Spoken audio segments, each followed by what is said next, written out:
Менің отбасым, ең қымбатты жандарым сендерсіңдер. Менің мақтанышым, бақытым.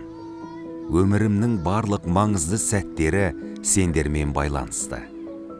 Мен отбасылы болғанда, әкем маған, ұлым, отбасыңа және отаныңа қамқор бол деген маңызды сөздерді айтып еді.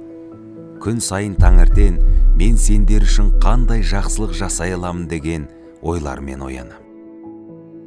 Анашым, сен даналық пен мейірімнің қайнар көзісің. Сіздің қолыңызда жылулық пен махаббат соншалықты көп. Сіздерге осы өмірім үшін қарыздармын. Рахмет, анашым. Менің ұлым, мен сені мақтан тұтамын. Сенің әрбір жеңісің, тіпті кішкентай болса да, біз үшін ол үлкен жетістік. Сенің атаң кезінде маған үйреткен нәрселердің барлығын мен саған үйреткім келеді. Сен дұрыс жолды таңдайтыныңа сенімдімін. Әрқашан нағыз азамат ретінде әрекет ет, және өзіңді көрсете біл, әсіресе қиын кезеңдерде. Қызым, сен домбырада ойнаған кезде менің жаныма одан басқа жақсы әуен естілмейді. Сенің өмірің әрқашан шуақты және бақытты болсын деп тілеймін. Балалар, үлкендерді құрметтеңдер, адамдарға көмектесіңдер, бір-бірлеріңді бағалаңдар. Әрқашан естеріңде болсын, біздің отбасымыз бұл біздің тірегіміз. Аналарымызға көмектесуіміз керек.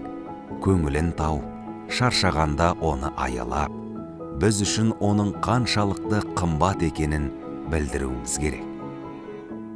Сүйіктім, сенің күлкің жүрегімізді жылытады және біздің үйге нәр береді. Мейірімділік пен жылулық үшін саған рахмет. Әр кезде оралғың келетін мекен ол жанұямыз. Үйде отбасымның күтіп отырғаны маған қуаныш сыйлайды.